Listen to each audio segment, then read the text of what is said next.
Assalamualaikum warahmatullahi wabarakatuh. Mata hati buta, ketekunanmu, untuk mendapatkan apa yang telah terjamin untukmu, di samping kelalaianmu, terhadap kewajiban yang diamanatkan kepadamu, menunjukkan tanda buta mata hatimu. Imam Ibnu Athaillah menceritakan kesan daripada hijab nafsu, dan hijab akal yang menutup hati, daripada melihat kepada takdir, yang menjadi ketentuan Allah Subhanahu wa Ta'ala. Ada 3 perkara yang dikemukakan untuk direnungi. 1. Jaminan Allah Subhanahu wa Ta'ala. 2. Kewajiban hamba. 3. Mata hati yang mengenal jaminan Allah Subhanahu wa Ta'ala dan kewajiban hamba. Penyingkapan rahasia mata hati adalah penting bagi memahami kalam hikmat di atas. Mata hati ialah mata bagi hati, atau boleh juga dikatakan kebisaan mengenal yang dimiliki oleh hati. Kadang-kadang mata hati ini dinamakan sebagai mata batin. Istilah mata batin digunakan untuk membedakan istilah ini dengan mata lahir, yaitu yang dimiliki oleh diri lahir.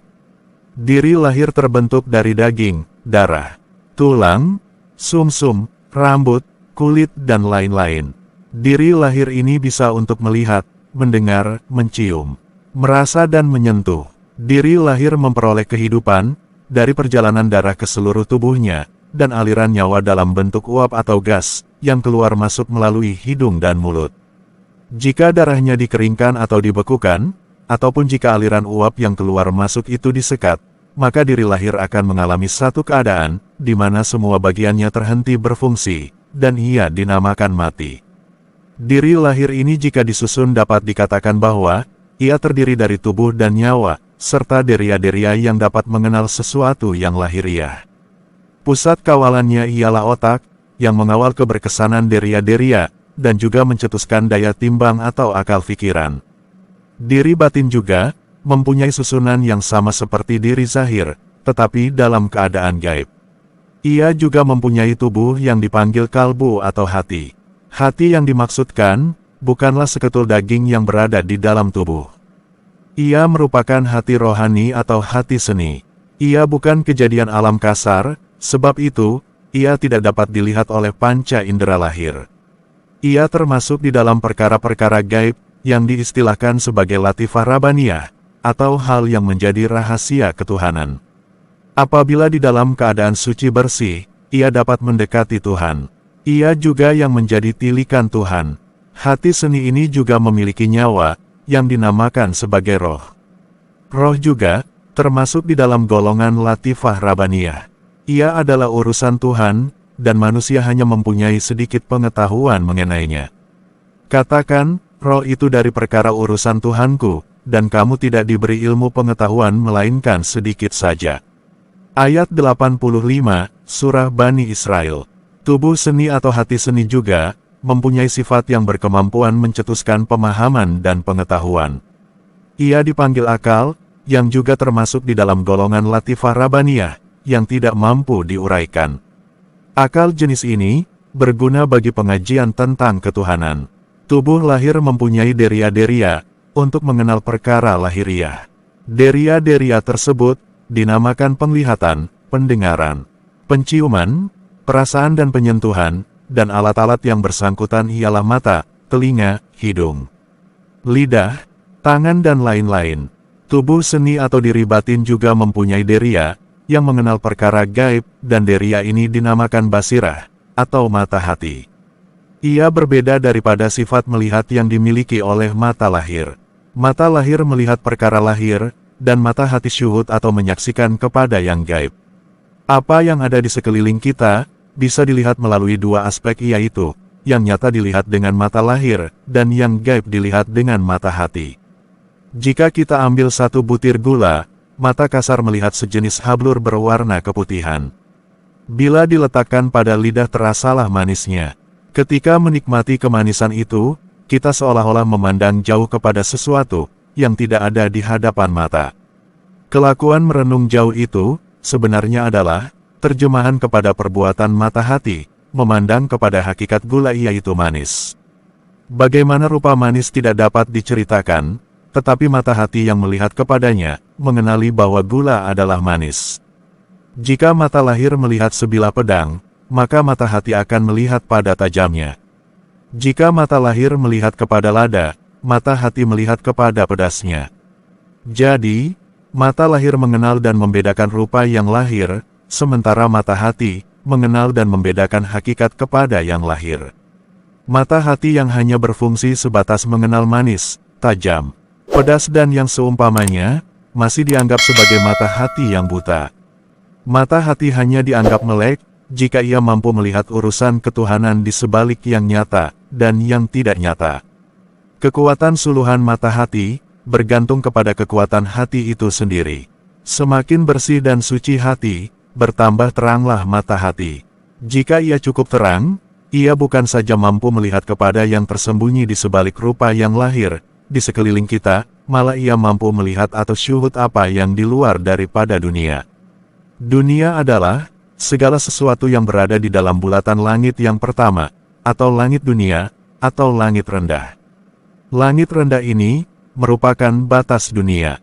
Selepas langit dunia dinamakan alam barzakh. Meninggal dunia artinya, membawa maksud roh yang rumahnya yaitu jasad, telah tidak sesuai lagi didiaminya, atau dipanggil sebagai mengalami kematian, dibawa keluar dari langit dunia, dan ditempatkan di dalam alam barzakh.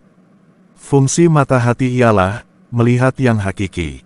Mata hati yang mampu melihat dunia secara keseluruhan, sebagai satu wujud akan mengenali apa yang hakiki tentang dunia itu. Oleh sebab penyaksian mata hati, bersifat tidak dapat dinyatakan secara terang, maka ia memerlukan ibarat untuk mendatangkan kefahaman.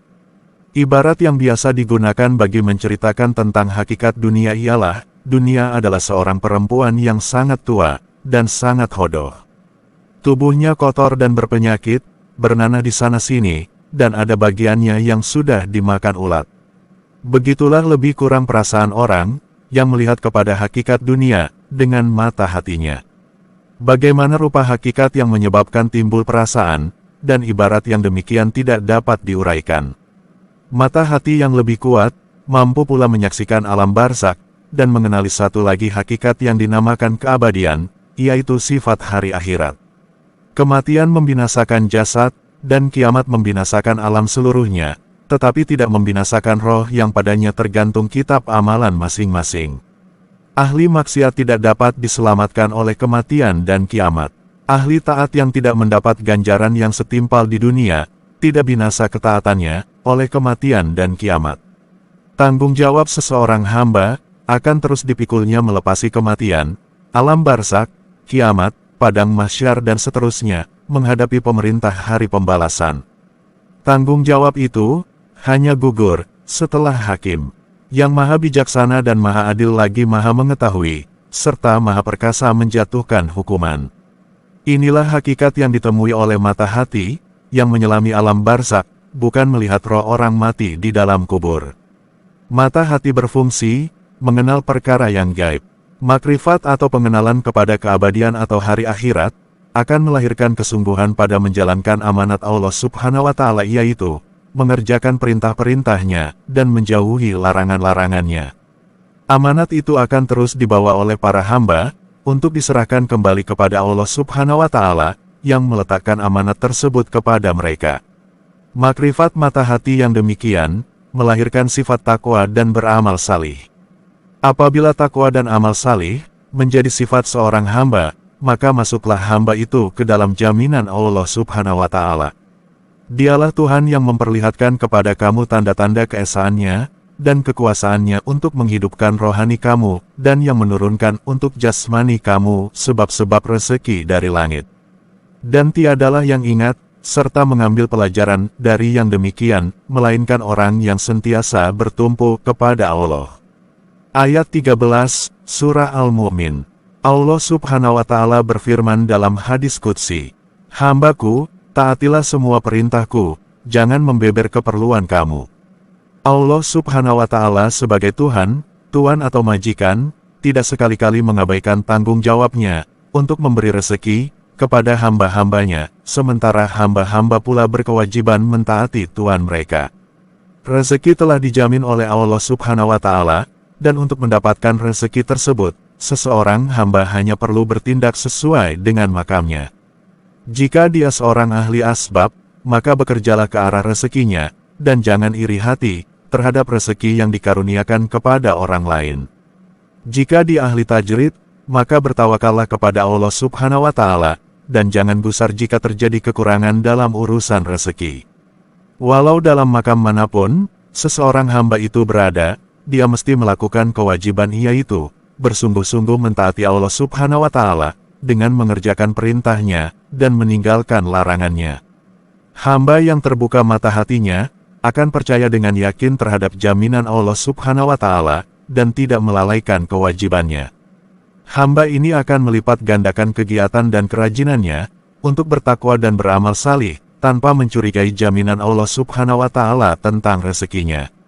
Hamba yang buta mata hatinya akan berbuat yang berlawanan, yaitu dia tekun dan rajin di dalam mencari rezeki yang dijamin oleh Allah Subhanahu wa Ta'ala, tetapi dia melalaikan tanggung jawab yang diamanatkan oleh Allah Subhanahu wa Ta'ala. Orang ini akan menggunakan daya usaha yang banyak untuk memperoleh rezeki yang bisa didapat dengan daya usaha yang sederhana, tetapi menggunakan daya usaha yang sedikit dengan harapan untuk mendapatkan sesuatu yang tidak mungkin didapati kecuali dengan daya usaha yang gigih dan perjuangan yang hebat, yaitu pahala-pahala bagi amal salih. Mata hati melihat kepada yang hak dalam kegaiban. Nafsu yang hanya berminat dengan kebendaan yang nyata menutupi yang hak itu, dan akal mengadakan hujah untuk menguatkan keraguan yang tumbuh pada nafsu. Perkara gaib disaksikan dengan keyakinan. Jika nafsu dan akal bersepakat mengadakan keraguan, kebenaran yang gaib akan terhijab. Orang yang mencari kebenaran tetapi gagal menundukkan nafsu dan akalnya, akan berputar-putar di tempat yang sama. Keyakinan dan keraguan selalu berperang dalam jiwanya. Semoga bermanfaat.